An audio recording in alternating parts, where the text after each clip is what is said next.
everyone. I know it's been a minute. I'm here with my best friend, my soul tribe, my sister, the person that I respect and love dearly. And as you all know, my name is Marina, and this is how I got here. As you all noticed, we call each other soul tribe family because you don't have to teach her respect. You don't have to teach her how to understand or listen. And those type of characteristic traits that I've been looking for in people my entire life.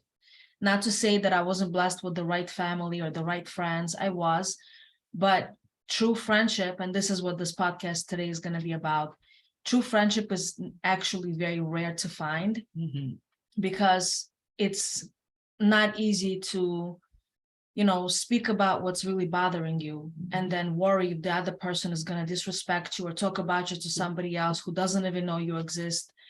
And it's actually traumatizing in certain ways because then you tend to never actually want to talk to anybody, which again, it takes a lot, it takes a toll on your mind.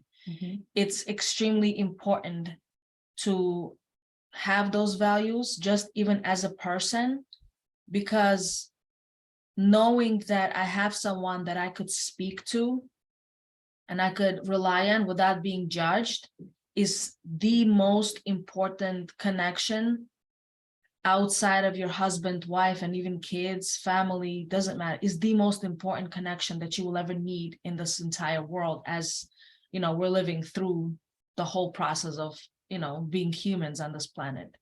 So Erica, welcome again. Thank you. Also, she visited me from Maryland. Hello, everyone. And today we are going to talk about friendship. As many of you know, my name is Erica Janelle. I also have my own podcast, which is called Relationship Talks with Erica Janelle. Marina's often featured on my channel. She is one of my favorite people. But we just want to really talk about the value that should be placed on friendships and relationships.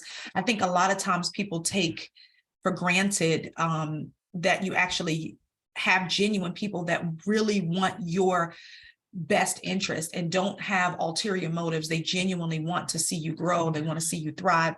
They want to see you become the best version of yourself. And that's what our relationship has been like for the last few years. And it's just so important to be and surround yourself with people that are not only content in what they're doing, but also willing to help you get to your goal and help you reach your goal. There's no competition. There is no, jealousy. There is no, I want to be what like you. I want to do what you're doing. It's really just genuinely learning to embrace the value that you bring into a person's life and the things that make you different and embracing the differences instead of fighting the differences and learning to grow and learn from each other. We come from two totally different cultures. Marina being I'm from Russia, I'm Jewish, right? In case you don't know. And I'm an African-American woman that is a Christian. And so regardless of those things, one of the things that I always tell Marina is I listen to actually understand. I don't get into debates about whether my religion is right or your religion is right, because honestly, I'm not a religious person. I'm a spiritual person. I believe that God is love and God wants to bring us all together and not separate us. So I'm in the mindset of embracing people's differences rather than shunning them because they're different or shunning them because they believe differently. I listen to understand and listen to hear another person's perspective. My mind is open, but I also understand that at the end of the day, God is about love, and love is not just something you say. It's not a feeling, it's an action word. Love should be seen in the things that you do and the way that you treat people. And so for me, having friends from all different kinds of cultures and all different kinds of backgrounds, even though we may not be the same, we may not have the same religion, we may not have the same belief system, regardless of that, the common thread should be love and respect and honoring each other. And I think that's the thing that sets us apart from a lot of other people. I don't look at her as, oh, she's just, why are you so Jewish? She always says, she tells me I'm a better Jew than she is because I'm like, did you know? Did you know? Because this place has kosher food. And because I'm always about embracing, culture and understanding and valuing people's culture. Like, I love my culture. I love being a woman of African descent. I'm so looking forward to, I was just telling Marina yesterday, actually getting my ancestral DNA evaluated so I can find out what tribe of Africa I belong to from both my mother's side and my father's side of the family. So that's one of the things I want to do. And I want to take a big tour and go, me and my children, to Africa for like a couple of months and just really embrace our culture, where we come from, where our DNA comes from. Because it's important. It shapes you into the person that you are. But it doesn't have to separate you. And so, and change is good, actually. And change is good. Difference is good. And I think as the world continues to understand and embrace change, I mean, you see people embracing differences when it comes to homosexuality now. You see people embracing differences when it comes to, people of different races, of different cultures, of different belief systems. I think the world is evolving, and we have to come from a mindset of, just because we're different doesn't mean that we're enemies. It just means you just need to learn to understand that person's Yes, and also you learn a lot from one another, because as a Jewish woman, and a lot of Jewish women can relate, right? Or if I'm a Muslim, doesn't matter.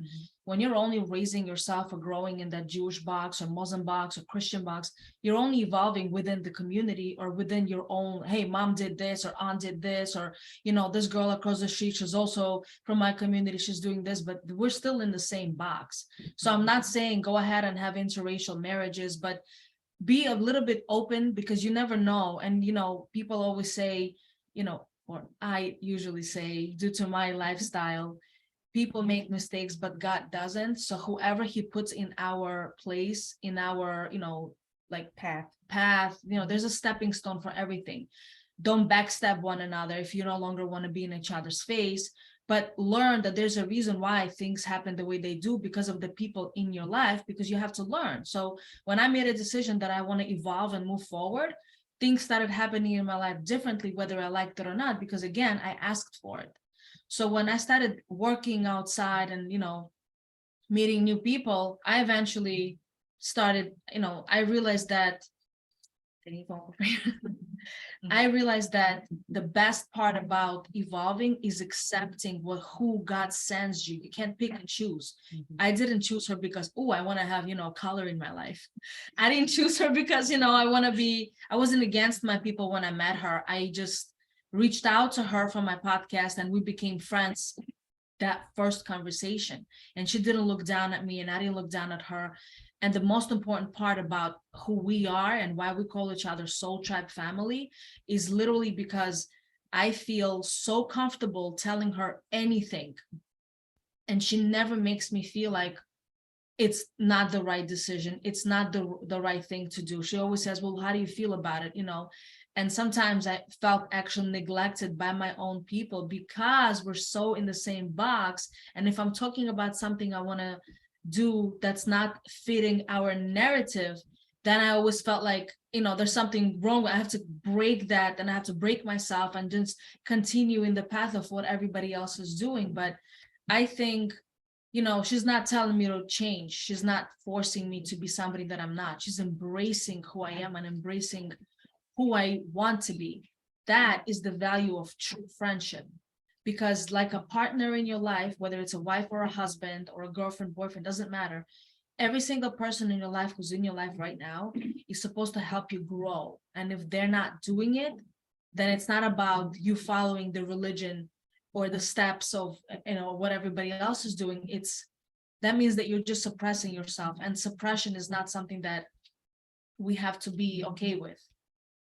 And to that point, for me, it's definitely about embracing, like you said, friendship, whether it's a boyfriend, girlfriend, husband, wife, sisters, cousins, whatever type of relationship it is, it should be an exchange of strengths and weaknesses. So where you're weak, I'm typically strong. Yes. And I can give you guidance in that area to help you become stronger.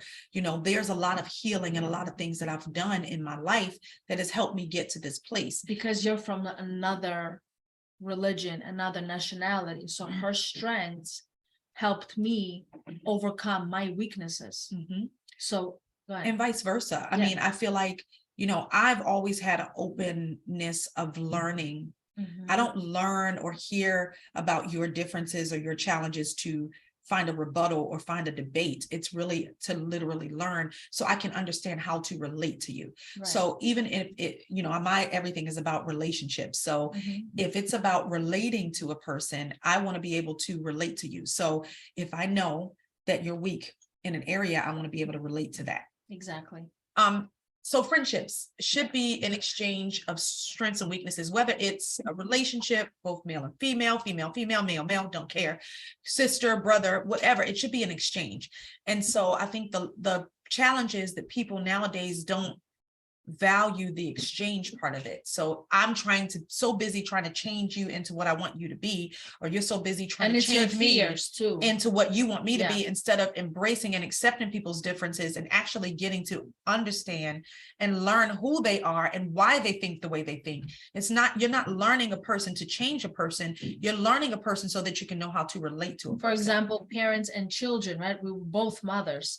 I cannot force my children to be somebody that they're not, because if I don't have a connection, then they will never listen to me. And most importantly, how do I know why God put them in this earth for me to be their mom? Can I just tell them, go become a doctor or go become, I don't know, whoever? No, I cannot, because I don't know what my kids' paths are and I cannot force them. So we're supposed to build that relationship and that friendship with our children, instead of saying, well, as a Jewish mom or as a Jewish boy or as a Christian son or vice versa, you're not supposed to just be like, well, this is what we're doing and this is how it has been for generations, because or at this go to college because this is what you need to do to be this. Because we already know it's not true. Tell my kids, every person's not a college person. And I said, most of your successful people that are billionaires are college dropouts, i.e. Bill Gates, people like that. They have made their lives based on following their passion. So I always encourage and help my children to understand their purpose and understand your passion. What is it that you love to do? Because most likely there's something that God is going to use with that thing that you love to do to actually help you figure out what your path is in this life. It's what you love. Hear what you say? Love. See, I'm doing literally everything I love to do for the first time in my life. I'm doing my music. It's what I love. I'm doing my podcast. It's what I love. I'm teaching modeling and acting classes. I also model and act. I am also, I started a nonprofit. I work in HR, dealing with human services types of things. I do everything that I'm doing in my life at almost 44 are things that I love. And she does have a college degree, a master's. I have multiple college degrees, but that's not the point.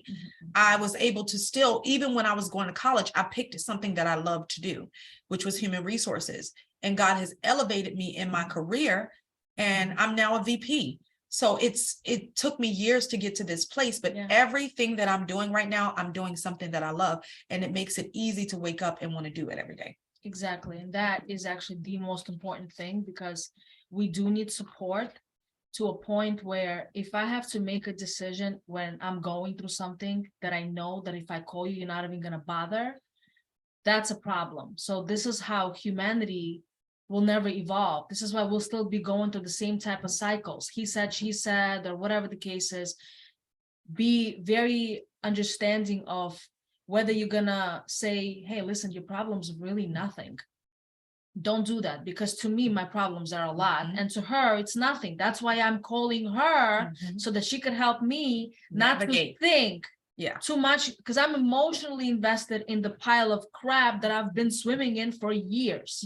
Not to say that I have to trash my past. No, because I embrace that. I may not connect with the same people anymore, and some I don't even want to, because we're in different vibrations. Nonetheless, I've learned a lot from every single person, and I'm extremely, extremely, extremely blessed and thankful that when I stepped into my purpose, I met Erica and people like her who have been helping me to move forward. It doesn't mean that she's doing things for me, but she's definitely the reason that I'm, embracing who I am. Because even when I look at her, she's helping me see, you're like I call her a unicorn. She's like, everything she touches, she's great at it. And that's because that's just who she is. I'm learning from her. So I'm not saying don't be dealing with your own people. I'm just saying that if there's ever a person in your life that needs your help, not necessarily even for you, be that person for them. Absolutely. That's it. That's it. I love you guys. And thank you so much. This is Marina and Erica on How I Got Here. Thanks. Bye.